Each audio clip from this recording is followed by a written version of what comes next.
Okay, cool. Good.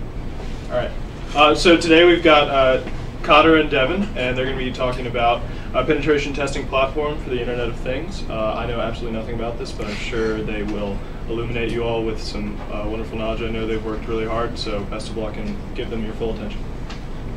Thank you. Good morning, everyone. Thank you guys very much for attending our presentation. And CJ, thank you for the warm introduction there. As stated, my name is Cotter Anwar. Devin Richards. And we're here to present to you our project on the DK Secure Things penetration testing platform for the Internet of Things. And we'll talk about what all those terms mean here as we move along. So we're going to begin with a quick outline of our project and kind of give you a ground for what we're going to talk about. We're going to begin with an introduction, talk about what IoT is, which is an acronym for Internet of Things. We're going to discuss how penetration testing relates to IoT. We're going to define the problem, the security ramifications, and the impact of our platform and of investigating security in the Internet of Things. We're going to provide some background information and our proposed solution for the investigation of security in IoT. We're going to briefly explain our 3 test cases and provide demos of each, along with explanations as we go. We're going to go over our results as a result of actually applying the penetration testing to our own platform. We're going to deliver our final thoughts and some of the things we thought of as we came up with this project, and talk a little bit about the future work of what a Capstone team in the future might want to do if they were to pick up this project and run with it.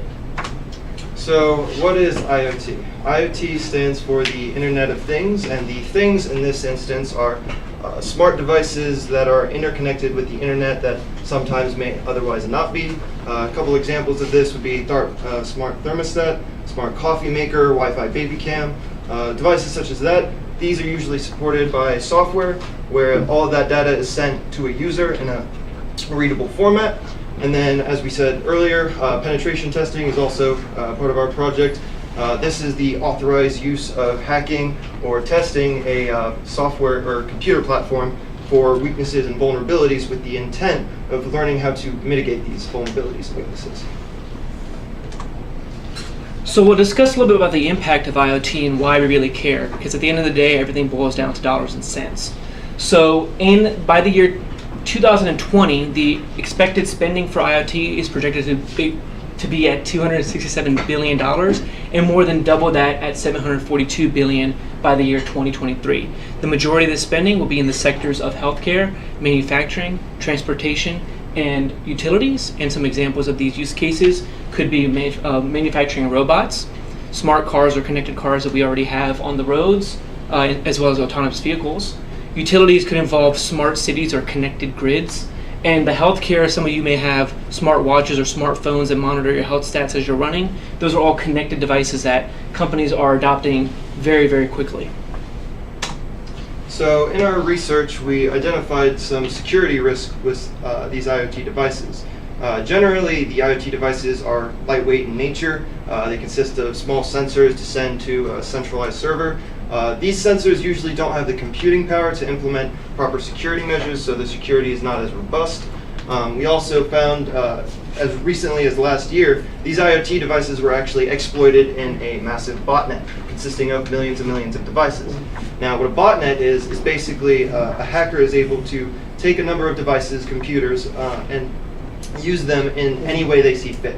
So they were able to access all of these insecure IoT devices and utilize them in attacking some popular platforms like Amazon, Twitter, Spotify, and PayPal. We actually found that the data transmitted from these IoT devices is also insecure, so we can sniff and replay that information at a later time. We also got a little funny video here. The government themselves actually can be a malicious user occasionally. Recently this year, some classified documents were released showing that the CIA actually had tools that exploited popular IoT devices, such as the Amazon Echo. So we're going to play a short video clip. This is the Amazon Echo Dot, so it's a smaller version of the traditional Amazon Echo. And let's just have some fun with this. Alexa, would you lie to me? I always try to tell the truth. I'm not always right, but I would never intentionally lie to you or anyone else. Alexa, what is the CIA? The United States Central Intelligence Agency, CIA. Alexa, are you connected to the CIA? It shuts off. I Alexa, cannot lie to you. are you connected to the CIA? So while not technically explicitly saying it's connected to the CIA, the documents released earlier this year are proof that the CIA actually does have the capabilities to utilize these devices and listen to all your conversations. And just like our founding fathers, it cannot tell a lie. So it can't tell us that it is or is not connected to the CIA, but we just thought that was an interesting little quip there. I'd like to briefly discuss some of the issues facing IoT and as they relate to the bigger picture of security. So security is not the only thing. The lack of security is that device manufacturers are not implementing basic security protocols on these devices. They are lightweight devices. They don't have the same processing and storage capacity as your computer, your laptop, or your smartphone. So they can't really secure them as well, but they're also going out of their way to make the devices have weak passwords, which are very easy to crack, as we'll demonstrate at a later time. The data between these devices is also unencrypted, which means that anyone with moderate set of skills that Dr. Sleeve is so gracious to teach us can view the data being sent even in this room wirelessly and replay that data and gather information from that data. In addition, there are so many companies out there with IoT devices. At any given time, you have between 2 and 3 dozen companies, the most popular ones being Facebook, Amazon, Google, and Apple, creating IoT devices for any number of purposes. Every company comes up with their own standards, and there's no agreed upon way of going about things. In addition, since there's so much fragmentation, there's no oversight over this. With your smartphones and with your Wi-Fi, you have the FCC that regulates how much power you can use, and you have other organizations that make your computers work in a very organized fashion. Because IoT is so new and so wild, there's no government organization saying, let's create standards, let's create protocols, and make sure everyone agrees on these. Last and not least, just like the CIA that we joked about earlier, the three principles of security when we talk about security are confidentiality, integrity, and availability. The confidentiality aspect is that someone can't view your data as it's being sent. The integrity is proving that the person that says they sent it is the one who actually sent it, so you verify that they are the sender. The availability of the information is exactly what it sounds like. We want to have access to that information at any given time and have it secured and have it be trusted. The lack of security in IoT compromises these three fundamental principles. So a little background info, some research relating to our project. Initially, we were going to use a already established IoT platform and conduct penetration testing on that. However, we ruled out that couldn't really happen, seeing as we didn't have full control over the system we'd be working with, so we wouldn't be able to monitor all the different aspects of it. So this led us to create our own IoT platform, which students and users could use to conduct IoT penetration testing in their own localized environment, free of any ethical or legal risks.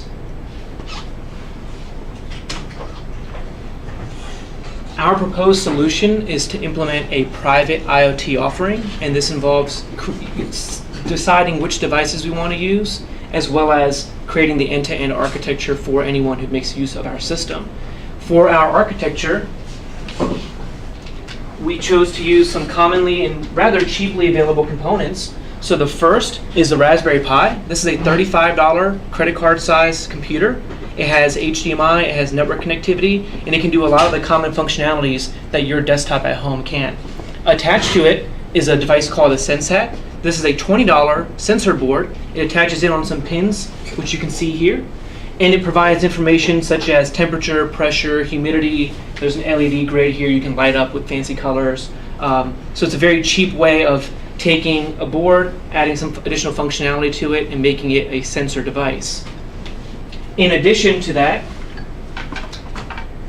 we have just an off-the-shelf Wi-Fi camera. This is marketed as a baby monitor, but it can be used for home surveillance and security as well. This is made by TrendNet. It costs about $25 on Amazon. So this is cheaply and easily available.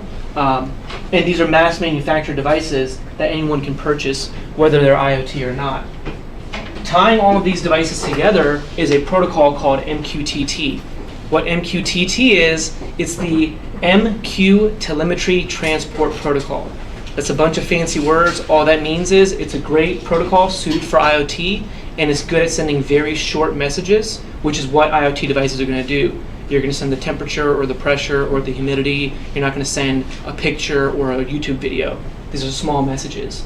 Finally, we have a website for the users of the platform as well as the developers of the platform to make use of to integrate our architecture into any solution they might use.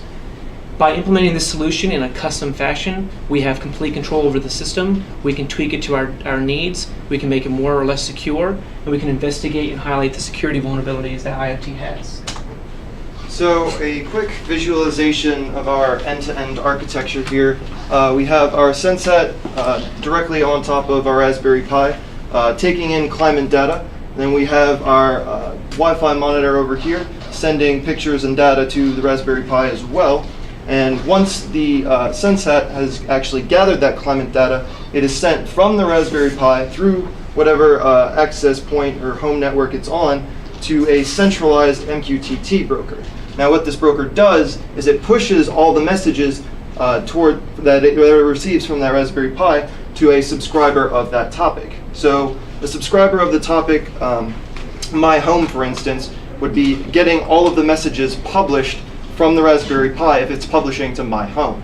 So here we have our client who visits the web page. As soon as they visit the web page, they open a WebSocket connection, which is a connection utilized in IoT to perform real transfer of data. So that connection stays open, and we see a real-time update of all of the climate data that the Raspberry Pi generates. Going off what Devin said, the WebSocket's different than the traditional model in that when you open a website, your computer goes to Facebook and says, show me the page. Facebook says, okay, here's the page. And there's this constant back and forth and a lot of traffic. With the WebSocket, as Devin stated, it's an open connection, and you don't have to keep asking for information. It'll keep sending it. Something to think about when you talk about MQTT, as you'll hear us talk about in the rest of the presentation, is that we're going to say pub, sub, and topic. Think of it as getting a magazine subscription.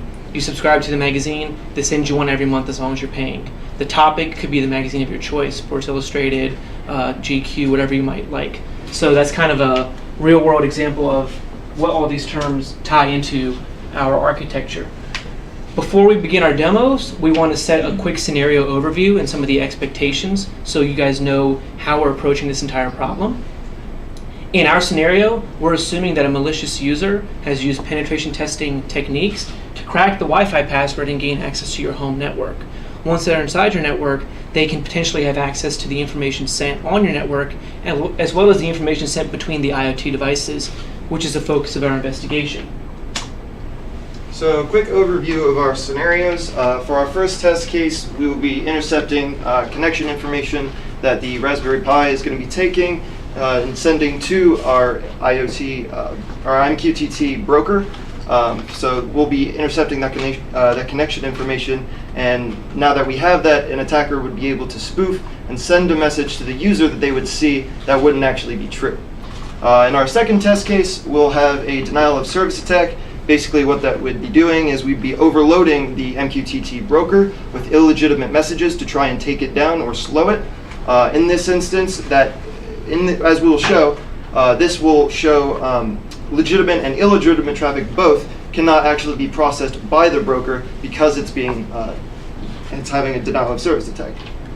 And for the third test case, what we're going to demonstrate in the third test case is we're going to intercept the messages sent between the camera and the Raspberry Pi, and we're going to send those in what's called a base 64 encoding, which I'll explain later, and be able to replay those messages at a later time.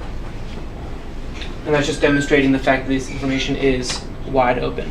So again, for the visual representation of our first test case, what we're going to be focusing on here is the connection between the Raspberry Pi wirelessly sending to, in this instance, the home network. We're going to be looking at that data stream right there, seeing the connection information we can pick up and possibly use to spoof the user. So we're going to quickly demonstrate that over here. So what I'm going to do is I'm going to run a small script on my laptop here, and this is connecting to the Raspberry Pi, and what this is it just tells it to grab temperature, pressure, and humidity data humidity data and send it to the user view, which we also have to pull up here. Devin? VMware. I see. So we're going to want to show how the messages are coming from the Pi. They're going to the MQTT broker, which is kind of that middleman, and they're being shown in real time to the user view. I don't know why I yelled at me for some reason. So what we have here is just a small landing page. You can choose between the developer view and the user view. In our case, we're going to show what the end user would see. So we're going to click on user view. And here we have the topic that they're currently subscribed to in our analogy, the magazine subscription. So my home in this instance, they will be receiving all the messages that the Raspberry Pi publishes to that topic. So all we have to do is run this script here, and it will demonstrate the real-time data gathering of the Raspberry Pi.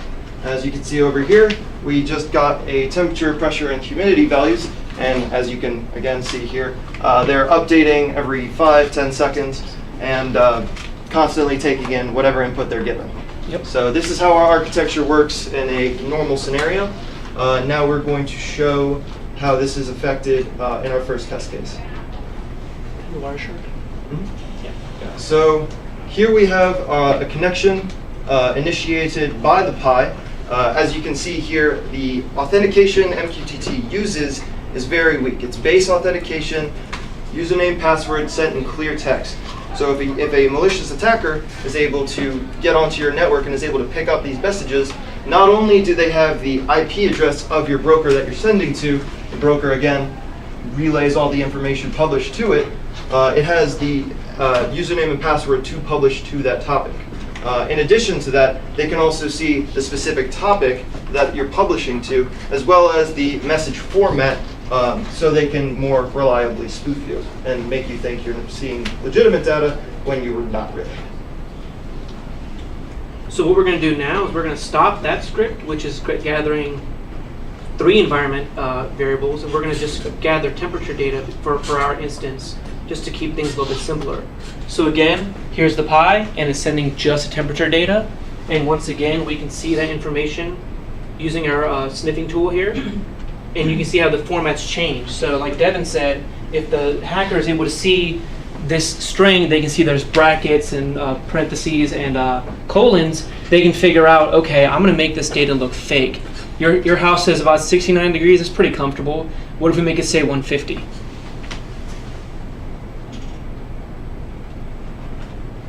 And with a normal sensor device, this may make the user inclined to think, oh, my house is on fire, because what I'm seeing, I believe, is legitimate, because we don't have any type of integrity check to say otherwise. And again, we can show that. Again, running just so I'm the hacker. I figured out the IP address of the broker. I figured out the topic, the username and password, and with that information, I can spoof this data and say, hey, your house is on fire, and you're freaking out. You're at home. You're at work. You're looking at this data and thinking, oh my goodness, either my sensor's gone bad, I'm being hacked, or my house is on fire. And who knows if you gotta call 911 after that. So then go back to the. So then we'll move on to our second test case, which will be the denial of service. Now what we're going to focus on here is the disruption of the client's view of data from the broker. So basically what we're going to be doing here is we're going to be overloading the broker with MQTT messages, so it would not show up for the client who's trying to find legitimate data. In addition, we'll also be slowing down the broker and in some instances, as we'll show, come to a complete halt.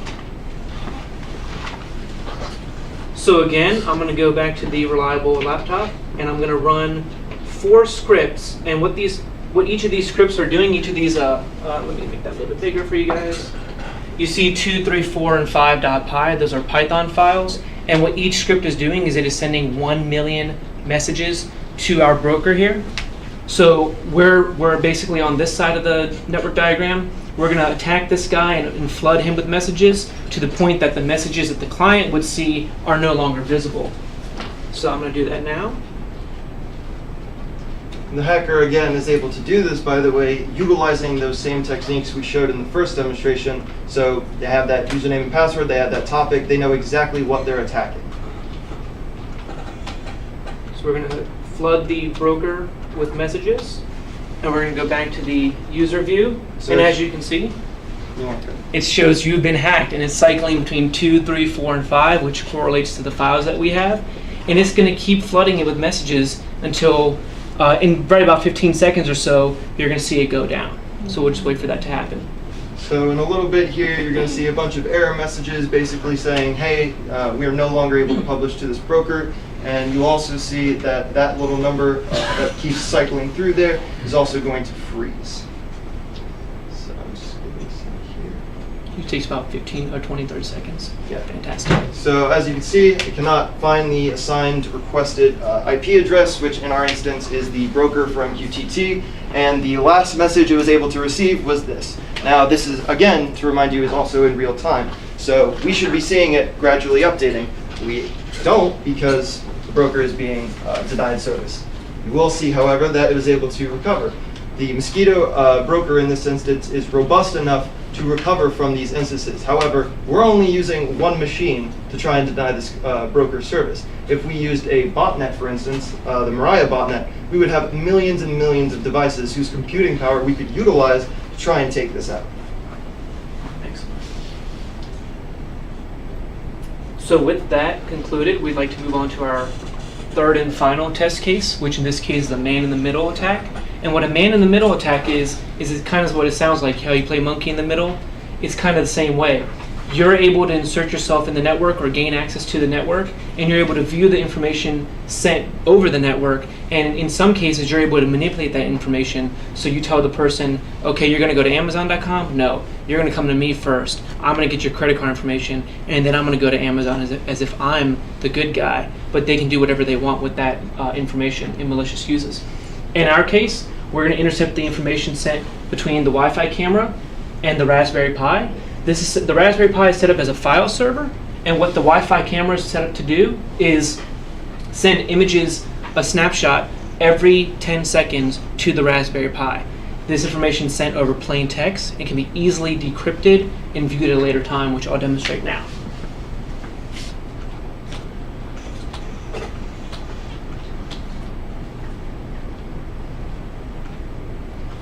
So rather than set up the camera and deal with some of the issues that go along with that, I have a, again, Wireshark file here that we previously saved. And what I'm going to do here is zoom in for us. And again, these are just wireless packets. This is the information being sent over the air, which was captured it previously. And I'm going to filter for FTP. So I know that the Pi and the camera are configured for FTP, which is a file transfer protocol. And as we can see here, the username is sent in plain text. It asks for the password, and it says login successful. And the password right here, here we go. Password right here is specified as capstone in this case. So since I'm inside the network, I can see the username, I can see the password, and I can see the IP addresses that everything's being sent to. So not only can I intercept the information over the air, I can potentially take advantage of vulnerabilities in the FTP software and attack the Pi itself. We also see some of the commands that the camera and the Pi are negotiating. In this case, it's going to create a directory, and as it goes down, it's going to do this store command. And you can see the file name here is capstone 2014, etc. .jpeg. That's the file name of the image that we can intercept. So now not only do I know the IP address of the Pi, I know how to get into it with the username and password. I know what file is being stored. So now I can get that file and send it to my partner in crime, Devin here, for later use at a later time. In order to do that, we have yet another Python script. In this case, it's called encode.py. And what this does is it takes the JPEG image and it encodes it in base 64. What base 64 is, it is an encoding scheme used to transmit images over the internet. It is used for all kinds of multimedia. It's very popular. And it takes the images. Each pixel in the image has red, green, and blue values. It's able to convert that into a form the computer knows and understands. It scrambles it, as we'll see, sends it over the internet, and then can unscramble it at a later time. So what I'm going to demonstrate now is the scrambling aspect of it. Oh, sorry, wrong window. And again, we're back on that same user view. So since the malicious user knows the topic and the IP and the username and password of our broker, they're able to view the same page too. So you're seeing your home's climate data, but they're seeing it too. In this case, they'll see the image in its scrambled form. It's going to ask me for the file name, and I'll just type in the file name. It's going to encode it as base 64. The topic, again, we know from our previous test cases, is called My Home, so we'll enter that now. And we know the IP address, again, from our previous test cases, and we'll enter that now. And the image is scrambled and sent to the broker. Again, this is in base 64 encoding. We can't make sense of it, but what a computer can do is they can take this information, they can recompile it, and they can regenerate the image, which in this case should show that guy. So that's the conclusion of our third test case. So moving on to the results of all of this, in our scenarios and in our research, we found that IoT, at least MQTT, the mosquito broker implementation specifically, is very insecure, using only a username and password authentication that, if not encrypted, is sent in clear text. So if a hacker is able to get in on a network using this protocol, they could potentially find the information needed to cause all kinds of havoc. Additionally, again, the MQTT broker mosquito is susceptible to denial of service attack, in which not only is service slowed down, but it at times may stop completely. As for our test case 3, the results of that were that we can intercept the information, we can encode it and send it off, and the person on the other end can run another script to decode it and recreate the image that you see on the right screen there. We'd like to talk a moment about our future work. In this case, we won't go through all these bullet points. We'll just hit on some of the ones we felt were the most important. The one suggestion we'd like to offer is to increase the number of penetration testing use cases that our platform implements. In our case, we only have 3 test cases. This could easily be expanded. We found one with MQTT and Lua that we thought was interesting, so that might be a good starting place for another group to start with. In addition, we'd like to see a system developed that can allow people to add devices to the architecture without having to run all those windows that you guys saw me run, as well as use other programming languages. Another major one, and probably one of the most important ones, is allow an ability to add more devices per user and have some sort of user login and password. So not only do you see the information for one device, you can select between maybe a room in the house, have a user account, and have more expandability in that fashion. So just some concluding thoughts on this. I think we're Yeah, going we've got time to for show it. So what in our architecture we only used sensor devices. This just takes climate data, shows it on a web page, nothing to physically interact with the environment. In an extreme case, IoT security can be potentially dangerous if not implemented correctly. Here we have a video of a Jeep Grand Cherokee that has wireless capabilities. Now, this vulnerability has been patched, so no need to return all your cars.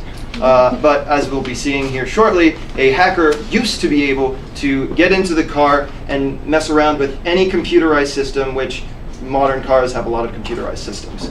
They're able to change the speed, take off, slow the transmission, and we'll see the rest here.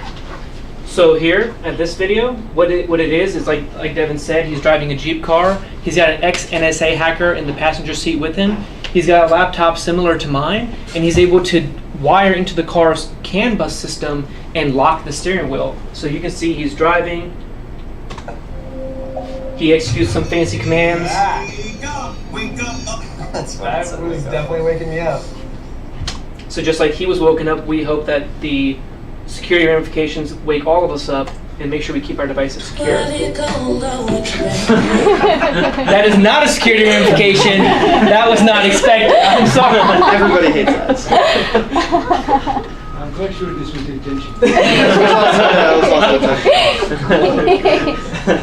So in this video, what we're going to show is you guys an analog and a digital display of a speedometer, which we all rely on to make sure we don't get pulled over by the police. But watch what happens when you have a device that's unsecured. Hey, you're not moving at all. He's still driving. Go out the intersection right now, but that would be dangerous. You could? Yeah. You can just make me go.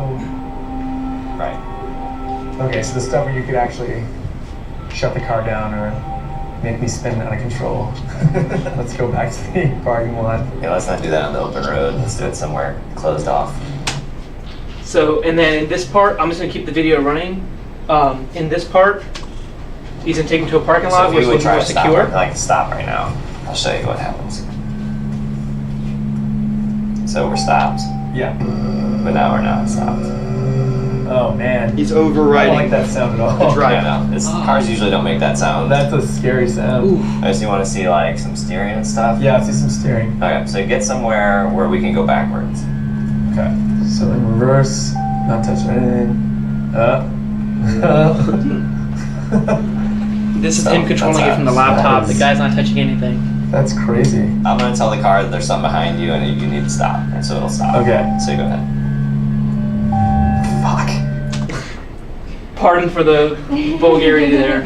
Now keep in mind, this guy luckily didn't want to do anything too malicious. Now, if a malicious user actually got hold of this, they could have taken control of every Jeep Grand Cherokee in the nation, in the world, and messed with it like this. So, with that being said, with that little jib against both the CIA and Jeep, we kind of want to talk about our final thoughts as we wrap up this project. When we first began the project, we didn't know anything about IoT or the protocols used. We had very cursory exposure to the Raspberry Pi and some of the components, and we really got a great exposure to all these things, learned how they work inside and out, and we're able to explain it in a way that hopefully you guys can understand today. Oh, that's not supposed to play the YouTube video. Oh. If there's any questions, we'll be taking those. And that one as well. Oh, cool. Anything? Thank you. Thank you very much. While you guys clap for us, we'd like to clap for the individuals listed on this slide. First and foremost, Dr. Emil Salih, without whom this project could not have happened. His guidance, his expertise, and his ability to make us work in ways we didn't realize we could is unfounded by any professor we've ever had. We'd also like to thank Mr. Safa Al-Badri for his ability to provide us the equipment necessary to make this project happen. And for those of us who have parents and family in this room, we'd like to give a round of applause to you guys as well. Thank you. And our friends that listen to us complain about this capstone endlessly. The one thing that this is my fault is that to have a disclosure that whatever we teach about security, it is not for any other purpose other than educational, and therefore when we use words like hacking and what have you, we're really doing it in a controlled environment, not for the purpose of enticing or encouraging our students to use the skills that we teach them. They made me very proud, and I want to thank them very much for hard work. The hard time I gave you. All right. And thank you for listening to our presentation.